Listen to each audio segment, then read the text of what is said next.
welcome. Fine. Last one for the evening, the afternoon. It's been a fabulous session so far, hasn't it? I've been listening in all day. So good afternoon, and thanks Anthony and the Beenleigh Neighbourhood Centre for this opportunity to introduce Soroptimist International Beenleigh.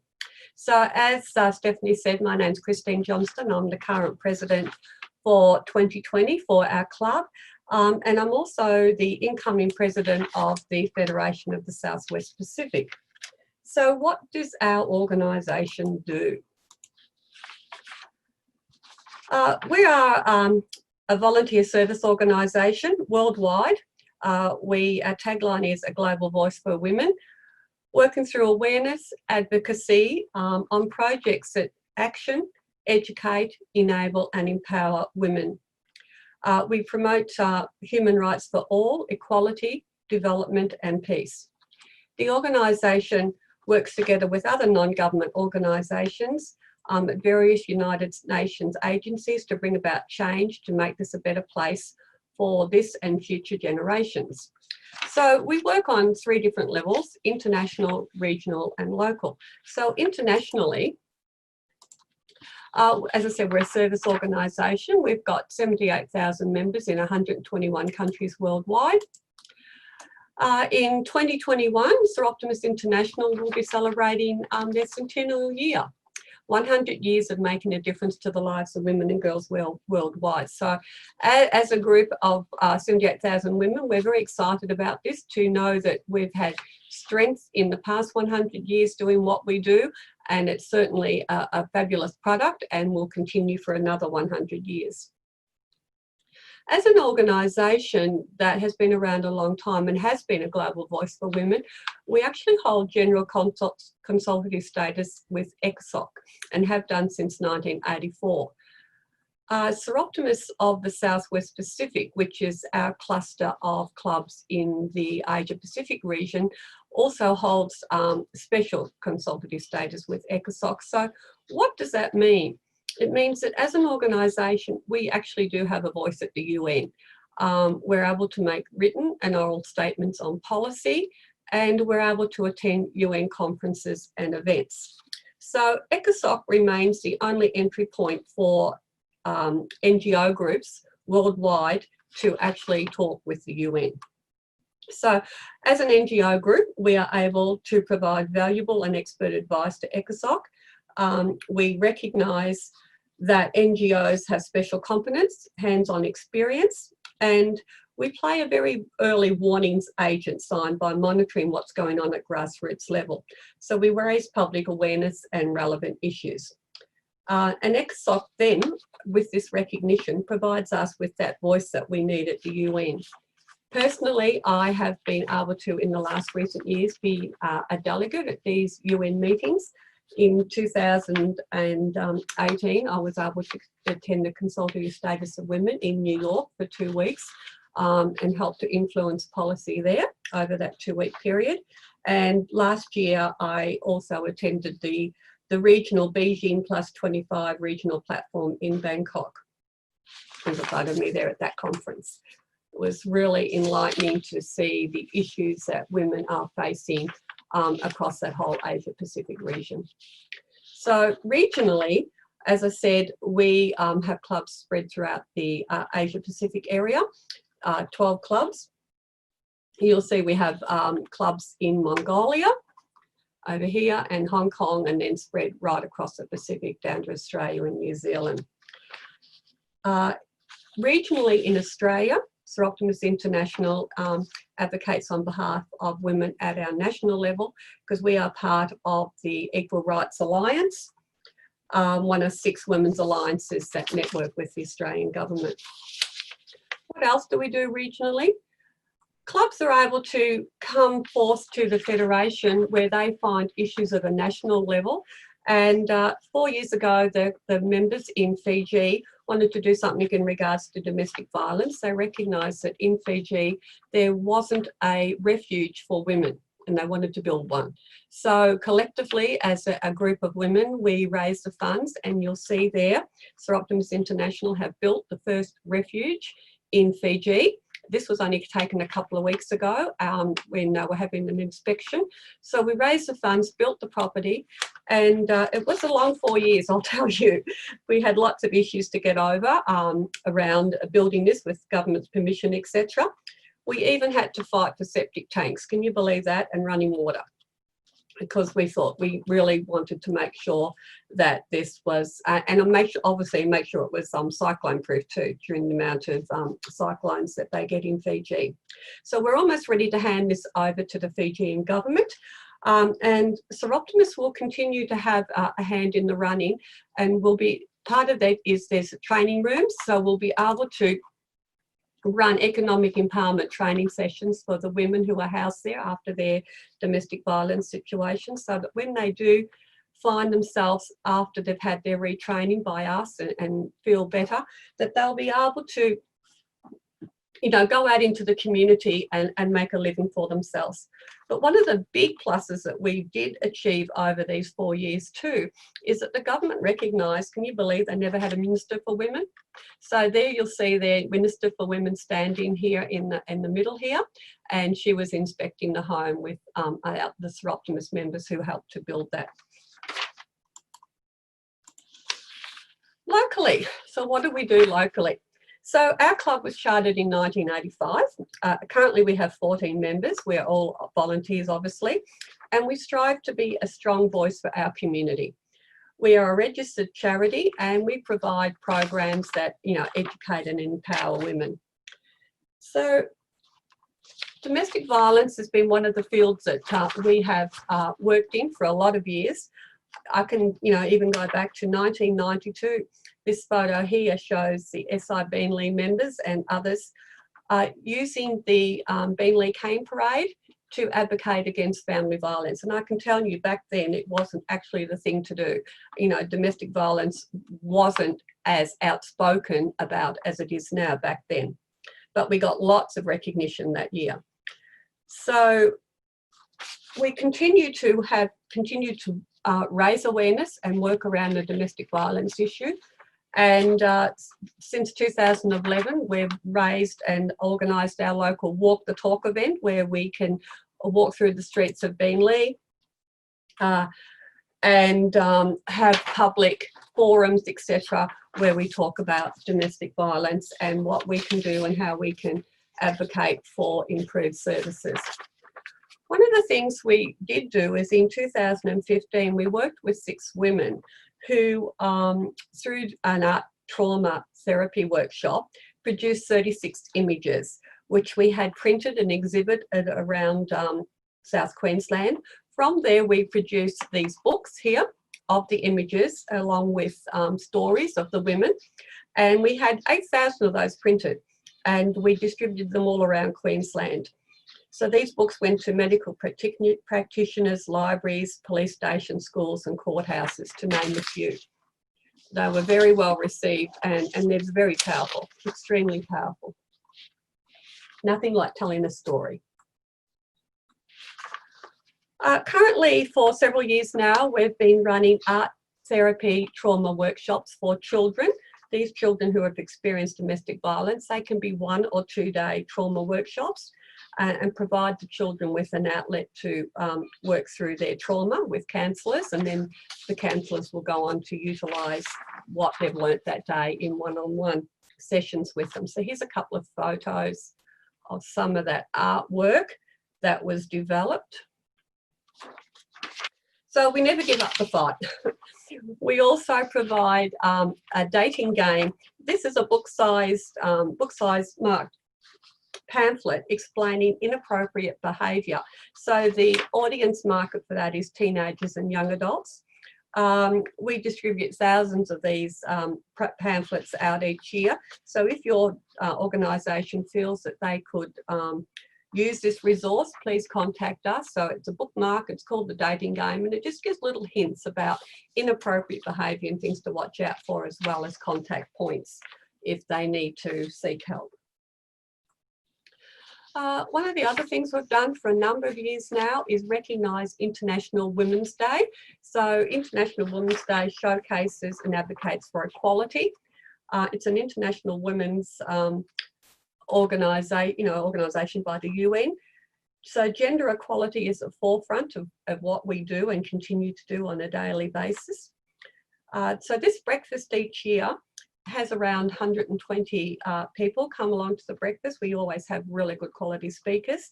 But what we like to do at these breakfasts and have done from day one is that we like to have students from the local high schools, anything from 25 to 35 students, we will host to that breakfast. So it enables the girls and boys, we do like the boys to come along because they're part of that whole gender, the whole gender conversation. So they get to meet their local councillors, they get to meet their members of parliament, they get to hear really good quality speakers and learn about what International Women's Day is and our ongoing struggle for gender equality, because without the two voices to the table, we will never achieve gender equality. Another thing that we've done for a lot of years now is that the club provides Target 10 packs to school children in our community. So here we're assisted with by the Helena Jones Correctional Centre. So we supply the material and the women at the Correctional Centre make up the library bags for us. So this enables the women at the centre to work towards their Cert 4 in sewing, so that when they do leave prison, they actually have a trade behind them.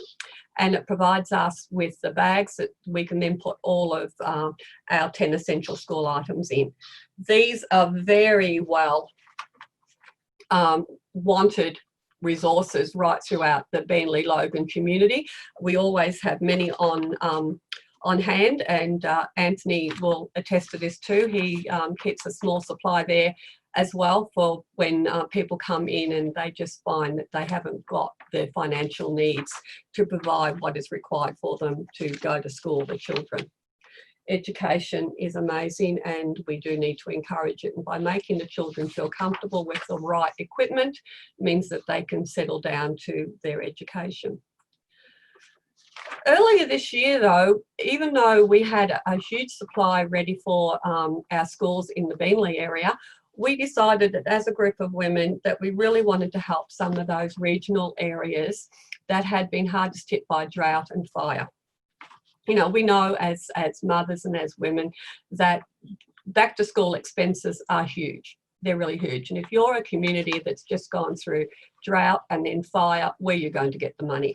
So we reached out to the Southern Downs Member of Parliament and his staff in their electorate office, put us in touch with some small schools around the Warwick area. And so we rang them up, did some homework, had a bit of a chat, packed up the car and off Gloria. This is one of our members here, Gloria, and another member, Vicky, went. And they did a massive road trip out to Warwick and all the surrounding areas, with the car absolutely full to the brim, as you can see.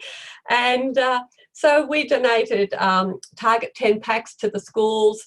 We donated balls, equipment for their sick rooms, you know, new crochet blankets, pillows, etc. Some backpacks as well as some toiletry packs for the parents. Every school was overwhelmed and they were in such desperate need for the school supplies. Christmas hampers, the joy of Christmas. Since we began as a club in 1985, every year the club has worked towards donating food hampers at Christmas. These hampers go to families and single persons who need that extra special love at Christmas.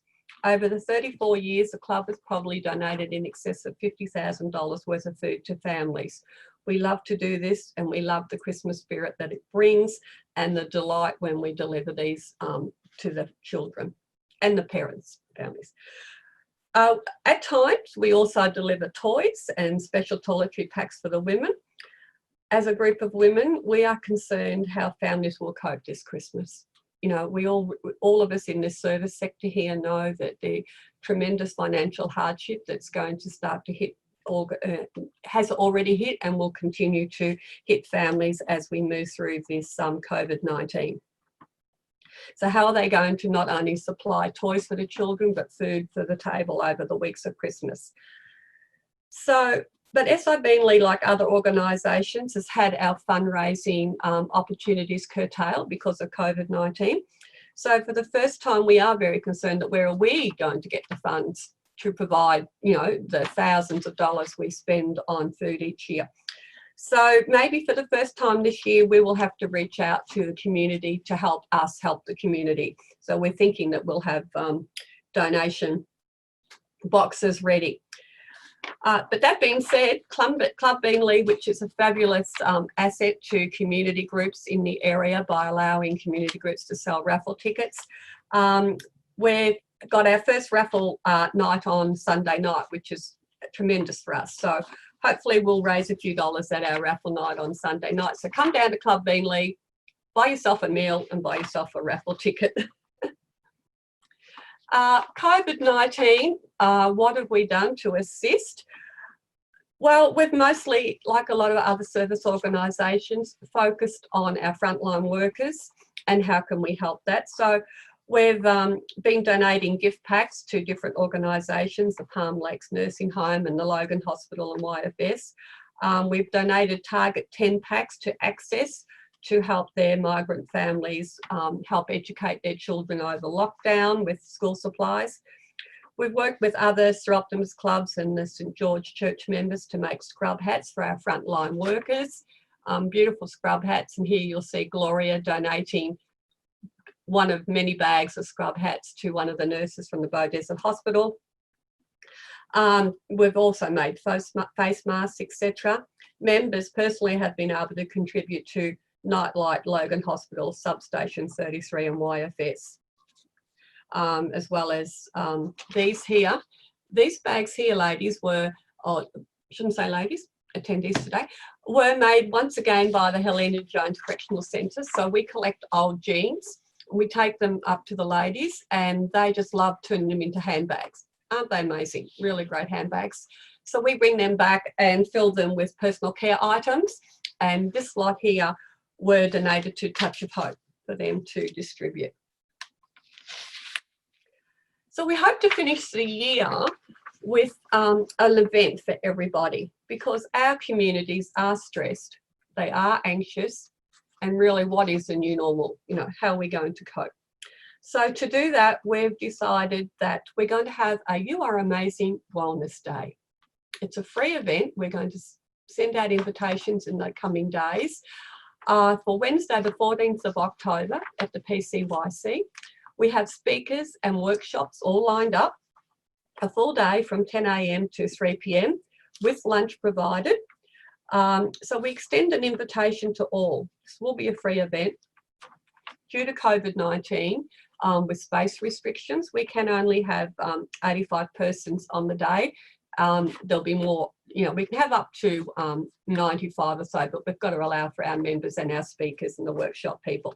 So we'll have breakout sessions over the day, and we'll be having topics such as what is stress, how to deal with anxiety, a couple of fun sessions such as yoga and the Third Age University, some mediation sessions, some food and nutrition, how to apply makeup. So come along, people. It's open to men and women, not just women. And come along, be reinvigorated, and remember that as a human being, you are an amazing person. So here we are. So we extend an invitation to anyone to come and join us and help make a difference. Or we also extend an invitation to the other service providers who have been on the session today, that if you can use any of our resources or want us to assist you in any way, we are certainly here as a women's organisation to help make a difference in our community. And thank you, Anthony and the Beenleigh Neighbourhood Centre, for allowing us to tell you what Soroptimist International does. Oh, one more thing. Soroptimist.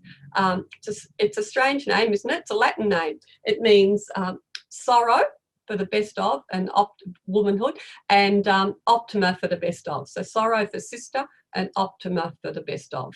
All right. Thanks a lot for having me today, Anthony.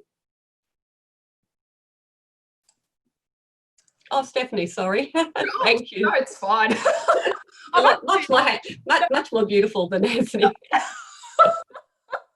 Don't tell him that. No, I think I'm a little bit lost for words. That was absolutely fabulous, Christine, and thank you for I heard that.